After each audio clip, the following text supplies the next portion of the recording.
Yo, what's up? Yo, what's up, man? Yan, real talk po tayo ngayon sa mga taong mga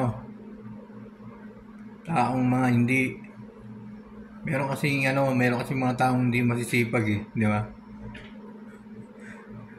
Kahapon, kagabi, ninigyan ko ng tubig at sabon yung ninigyan ko ng tubig at sabon yung lutuan.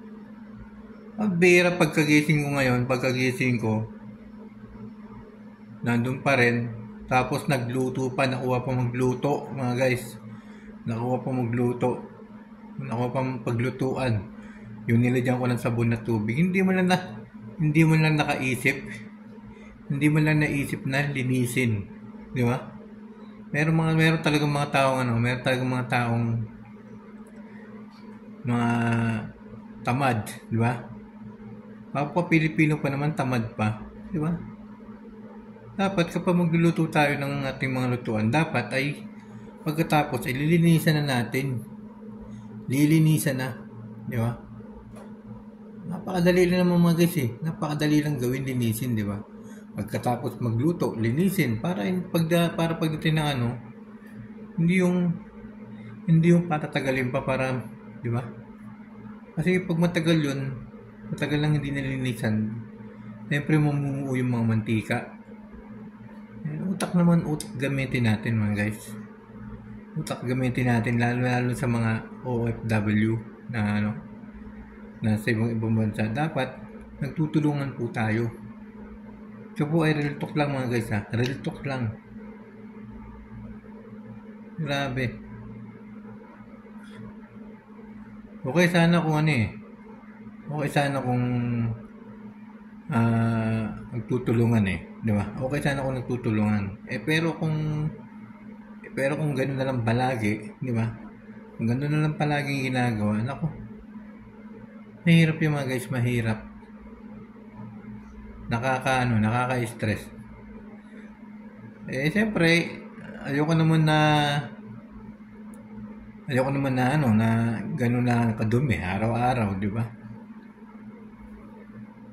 Di ba?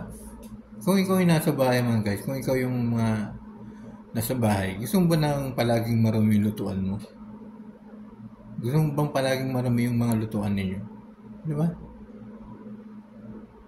Kadalasan yan nangyayari mga guys dito sa ibang bansa.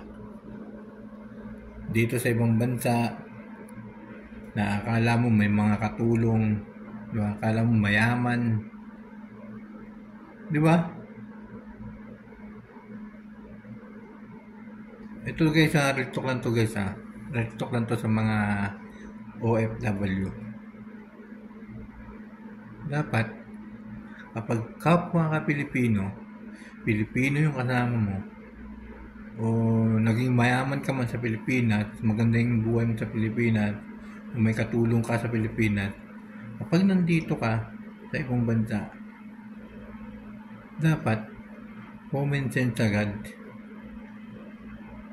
Huwag mong iisipin yung katulong ninyo sa bahay dun sa Pilipinas nyo ay nandito kasama ninyo. Ha? Di ba?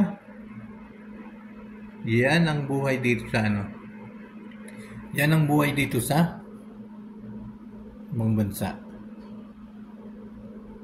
Kaya yung mga nandyan, yung mga mag-a-apply pa lang, gusto mo punta rito sa ibang bansa, isipin nyo na hindi po kayo nandito at hindi po kayo nakatira rito sa mga accommodation na may katulong. Ngayon pa lang, isipin nyo na hindi kayo nandito, hindi kayo napunta rito o tumira sa mga bahay rito, lalo na sa mga accommodation, na kasama ninyo yung katulong ninyo. Huwag nyo isipin yung ganun. Iiwan nyo yung ugali nyo diyan sa Pilipinas. Real talk lang to mga guys ha. Hindi to pang aasar. Ito yung binibigay kong advice sa inyo. Real talk lang ang usapan natin.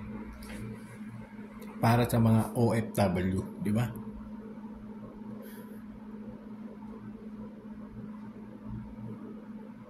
Ilang araw na kasi yung marumi.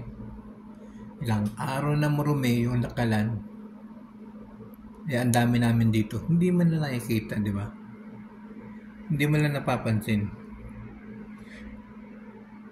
Tapos, magkagising ko, makikita, pinaglutuan pa. Di ba? Sino yung hindi magagalit? Palagay nyo, sino yung hindi magagalit? Di ba? Sino yung hindi maiinis sa kanila?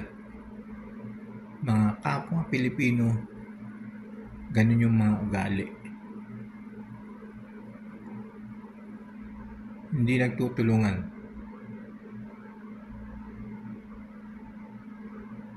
Ngayon, nilinis ko na naman yung kalan.